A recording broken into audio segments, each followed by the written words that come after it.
Hello and welcome to Just One More Watch. I've talked about black holes before, blind spots if you will. Despite the fact that I have made 3 videos each and every week for the last 8 years, mostly focusing on the affordable end of the watch market, there are inevitably a few gaps, a few watches that for one reason or another I have missed up to this point. One such watch is, or should that be was, the Casio Mudman. This is a watch people just love, and having finally bought one for myself, I now understand why. It is by no means perfect, there will be some complaints later on, but there's a real charm about this one that I just wasn't expecting. Let's flip the camera and have a look at it. Let's get into the Mudman then. Now I bought this one as new. The guy was selling it effectively knew. Whether he'd worn it or not, whether he tried it on or not, doesn't really bother me. I got it from a Facebook group that I'm a member of here in Australia. I paid 100 Aussie dollars for it, and I was quite pleased with that price. The best price that I could find on a new example is $159, so 60 bucks off for an as new watch. That'll suit me nicely. G9000-1 VDR. I have bought and sold now just an insane number of watches, so generally when I open the packet for the first time, I kind of know. I'm either like, yeah, alright, next, or I'm like, oh, hello my friend, where have you been all my life? And with this one, I was just like, yeah, I like this. I liked it from the moment I opened the box. I'm not sure why it has taken me so long to get into the Mudman, but I've got a bit of an idea. This is why it has taken me long. The square GShock. I just love these things. I've always loved these things, and I love them because of their relatively compact form factor. I've kind of stuck with square Gs over the years, mostly, with the relatively recent foray into the octagonal case 2100.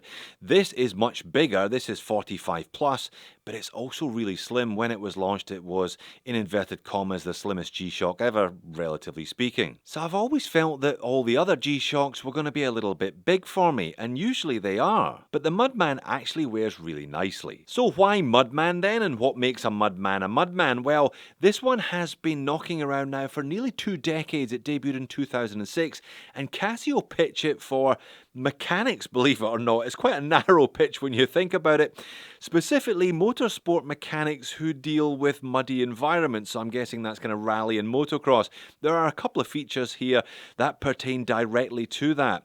On their website, they even talk about kind of general motor mechanics. Working with a lot of grease, dirt and oil, etc. is designed to help prevent penetration of those materials into the case. The main pushers are covered by plastic caps, stopping mud and grit from getting into the gaps between the old metal pushers and the case.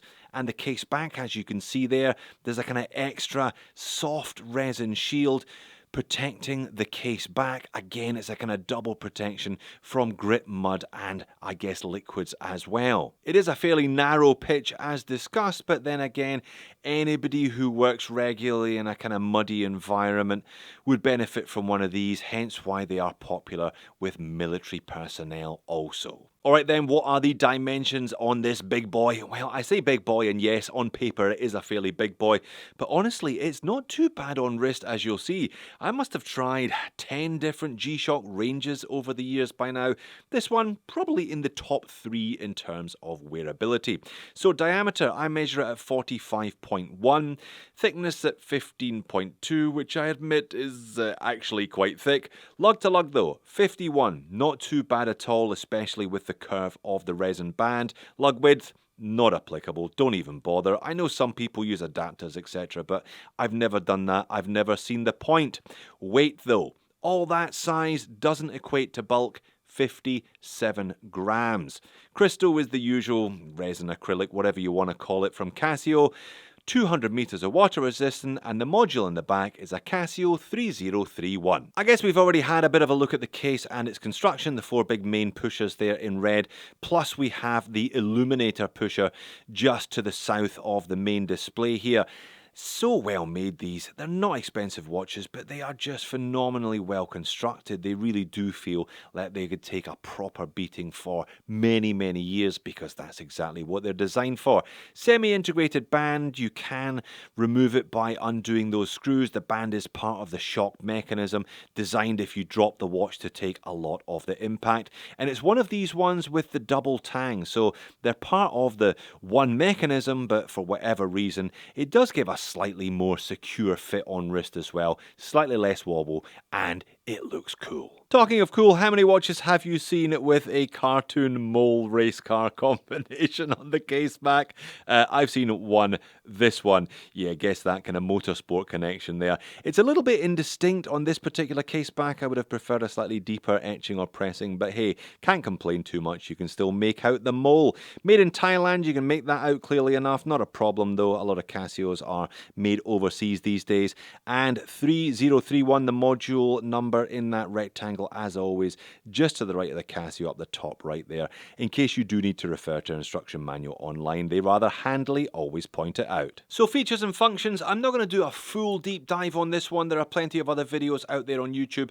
If you're buying a Mudman or you've just picked one up for yourself for the first time and you want to know the full intricacies, I will run through the basics though, including a couple of those quirky, unique features pertaining to this one's purported use as a motorsport watch. So standard 4-button layout here, so adjust, mode, start, stop and reset. Now the reset doesn't double up as the Illuminator today because it does have that 5th button just to the south of the dial. So on the home time here, AM PM indicator, reasonable size, if not enormous, given the 45mm diameter of the watch. You've got day of the week and month of the year, date of the month on the top half of the display.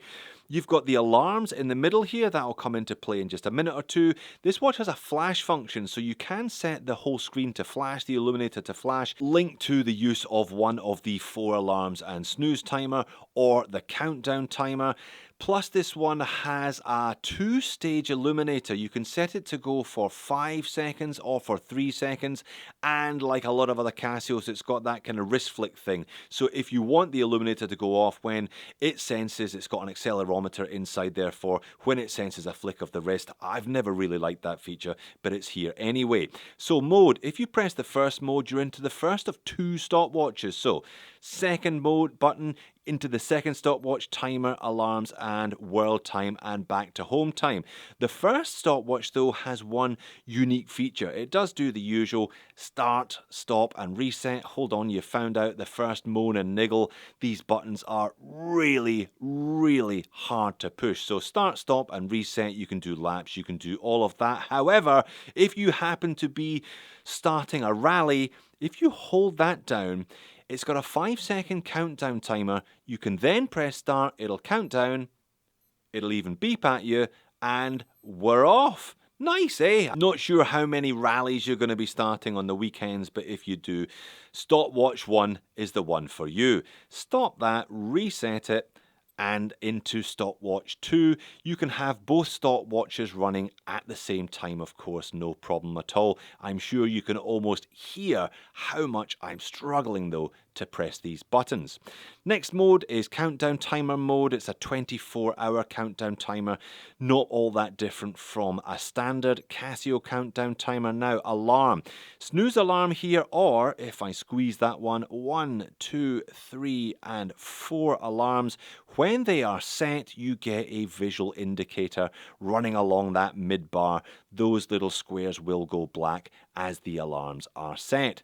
One more push and you're into world time function. Now you obviously get world time on a lot, but not all Casio GShocks.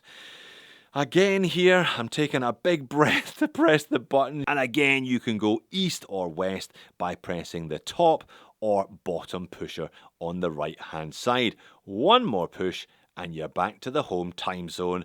I need a cup of tea and a lie down after that though, to be honest. And that's it on wrist. As I'm sure you are aware by now, I have a fairly average sized left wrist at 7 inches or a little bit above, and it fits me okay. Look, it's a GShock. They're all big watches. Even the small ones aren't that small, they are fairly big watches, but I was surprised by how comfortable this one felt. 57 grams always helps make a big watch wear like a small watch because there's not a lot of weight to it. Having said that though, it could probably benefit from a wrist size slightly larger than mine. Indeed, that's the watch on my larger right wrist, and it just looks and feels much more at home on that 7.25, 7.3 inch right wrist. Look, you wear what you like, but you know, I think this one is probably more suited to larger wrists rather than smaller wrists. What do you think? I reckon it looks fine on me. I'm normally inclined to smaller watches, much smaller watches than this, but this one looks okay to my eye. Let's cycle through this and my other normal preferred Gs for comparison. Casio is about the same diameter as the Mudman, definitely thinner though, and doesn't look or feel nearly as bulky as the Muddy. And the 5600 a little bit smaller again, slightly thicker than the Casio, but definitely you can notice that this one has got a couple of mil less diameter than either of the others. Having said that though, this is not outlandish at all. I reckon I'll be keeping this one for the long term. It does offer a very different look to the other two, both during the day and after dark. Yeah, I talked about the 5-second Illuminator already, but there it is. They call this one a dual Illuminator. I presume there are a couple of different lights operating it. It's fantastic. It's really good, and the glow comes right through the faceplate, meaning you get to see the Casio, the water resistance, the Mudman, all of the other graphics on the faceplate illuminated from the back. I haven't seen that on any other Casio, not that I can remember anyway. Not only is that going to make the Mudman easier to use after dark, but it looks great. Moans and niggles, well, I guess because of the fairly stiff resin band and the sheer bulk of this thing, I reckon it does have a bit of a line at 7 inches or below. I would recommend you look at something else if you have a smaller wrist, or much of a smaller wrist than I do. And my goodness, those buttons are seriously stiff. If you're a mechanic and you're working on a rally car and you've got gloves on or something and it's cold, good luck. That's all I can say. These are beasts. They really, really are.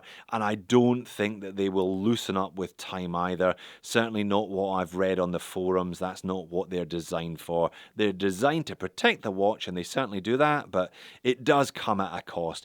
And that cost is the ease of use. But overall, I consider the Casio GShock Mudman $100 well spent. It may have taken me nearly a decade to get around to it, but it was worth the wait. So, there you have it. I am now a Mudman convert. I am a fresh disciple praying at the altar of this particular GShock. It's not as simple as the Square G, it's not as wearable as the Casio, but it's got some unique features that those two watches don't have, and it has just bags of charm to spare, this one. Well done for making it all the way to the end of the video. If you don't fancy the Mudman, why not check out the Square or the Casio that I showed and referred to over the course of the video. Thanks for watching this one. I'll see you again in the next one.